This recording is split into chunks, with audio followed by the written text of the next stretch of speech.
Hi, my name is Chris Morris. I am a PharmD candidate student from Purdue University. Today we're going to talk about controlling blood sugar levels with food. So first, some information about diabetes in general. 1 in 10 Americans have uh, diabetes. 1 in 3 Americans have prediabetes. And there are new cases of diabetes. It's actually higher among non-Hispanic Blacks and people of Hispanic origin over non-Hispanic Asians and non-Hispanic whites. And out of those individuals that had diabetes or who were pre-diabetic, 89% were overweight or were obese, and that just creates more pressure on joints and internal organs. They also had around 68 to 9% had high blood pressure. This increased their risk for heart attack and stroke. And 44% around then had an increased non-HDL, which also increases risk for heart disease, heart attack, and stroke. That's why it's important for us to talk about what we're going to talk about today, which is how do we improve our sugar levels, try to reduce those issues in the long run. We could do movement, we could use monitoring, we could look at our meals or even medications. Today, we're going to focus on our meals.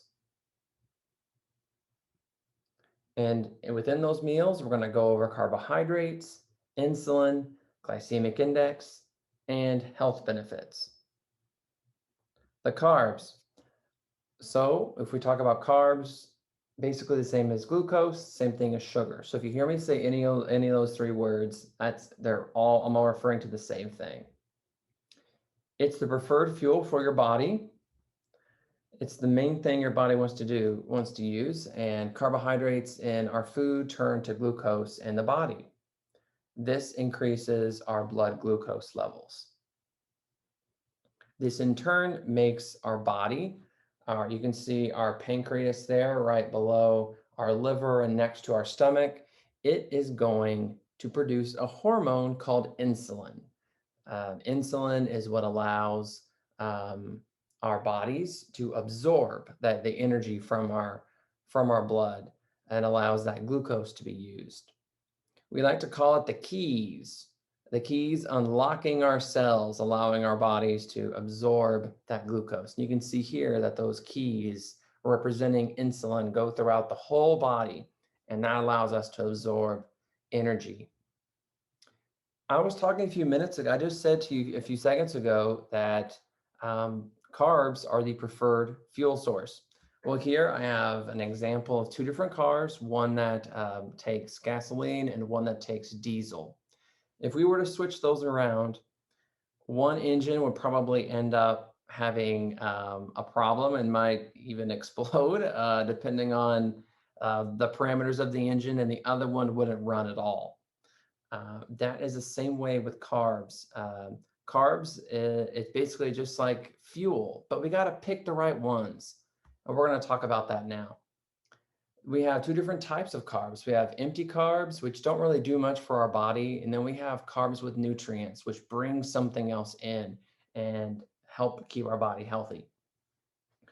The empty carbs here on the left, that's going to get the big thumbs down. We have white bread, we have beer, fruit and vegetable juices, which fruit and vegetable juices sound pretty healthy, but everything's been stripped out of them, and a lot of sugar sometimes, or also salt is added.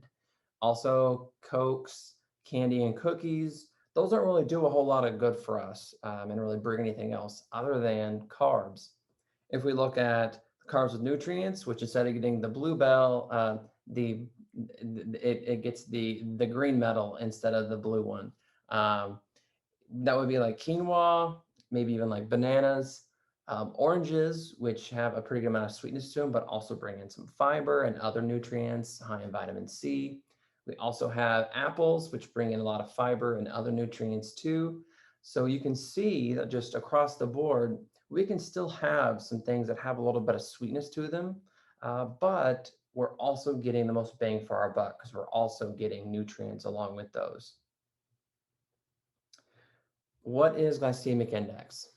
So this is basically the whole reason why we're going to be eating certain types of foods over others. Essentially, it's just the rise in blood glucose, the speed at which that happens. Um, and they make it pretty simple. Foods are ranked from low, medium to high. If a food is around 1 to 55, it's seen as a low GI food. If it's medium, okay, it's all right. It's like 56 to 69. If it's a high GI food, we're looking at around 70 and higher.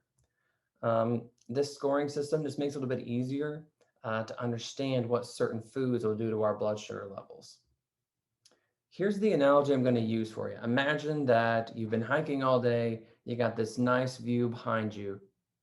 You're getting ready to go to bed, and you want to keep your fire stoked. You have some choices. You could use a large log to put it on there, or you have some spare paper and maybe some cardboard. If you go with the cardboard and paper, you're going to see that the fire instantaneously increases. It gets really hot, burns very fast, and probably a couple minutes later, you're going to have to put more of that on the fire. And that cycle is going to happen all night long, and you're probably not going to get a whole lot of rest. But if you put the large log onto the fire, you're not going to see that instantaneous heat. You're going to see that the heat is going to stay pretty consistent all throughout the night, and you'll probably get a couple hours, maybe even 5 hours, depending on how big the wood log is of continuous heat, and you don't have to wake up as often. That's kind of how we're going to look at the food that we're going to talk about today.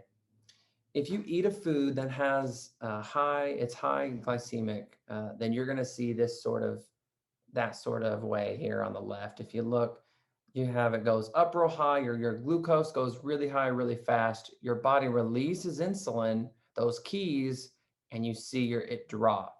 Your blood glucose drops and you get hungry again. And then you eat.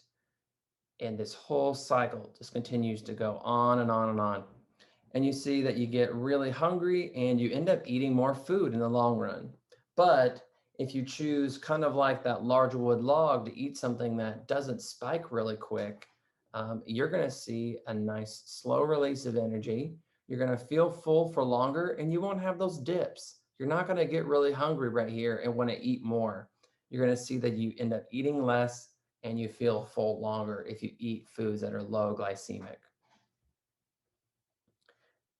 You can see here, this is this puts these two graphs right on top of each other. High GI food drops real low, and that low GI food is going to look more like this, staying pretty even, and it's not going to drop you out.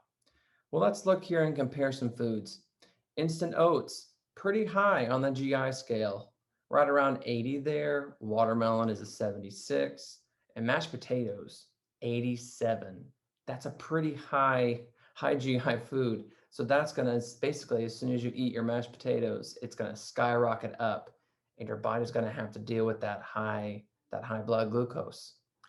Compare that to some low GI foods. If we look at rolled oats, these are a little bit different. So instant oats have been chopped and they have all this pressure and the heat, and a lot of the nutrients comes out of those. But rolled oats, kind of like back in the day, whenever you'd take your grain to a local mill and it would just grind it up. Rolled oats have been basically ground up that way. There's still a lot of nutrients in them, and it's a little more difficult for our body to break them down. So you don't get that high spike. And you'd end up seeing, if you ate rolled oats, this type of curve. Your blood glucose wouldn't get so high and you wouldn't get that fallout. Same with the apple here, 36 compared to a watermelon. That's almost half the score. Mashed cauliflower. There's a reason why everybody is putting cauliflower in everything. Look at that, around 10, and you have 87. So you could eat mashed cauliflower all day long and not get close to the high GI of the 87 of this mashed potato.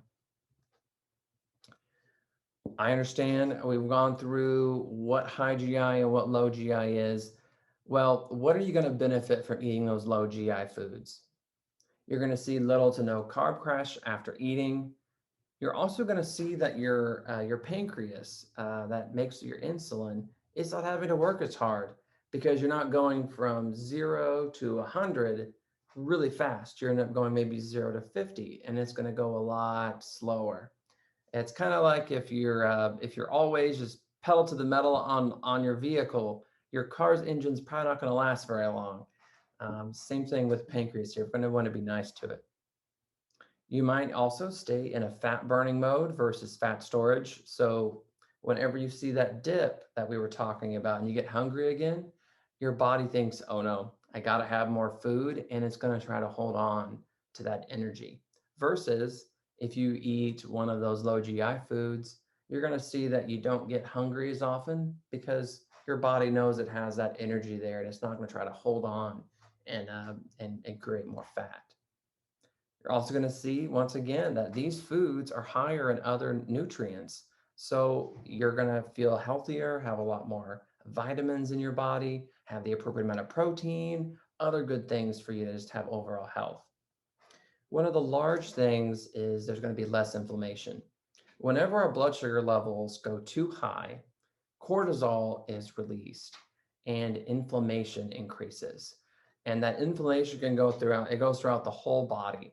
So if we can lower our blood sugar levels on average and keep them lower through eating low GI foods, we're going to have less inflammation too.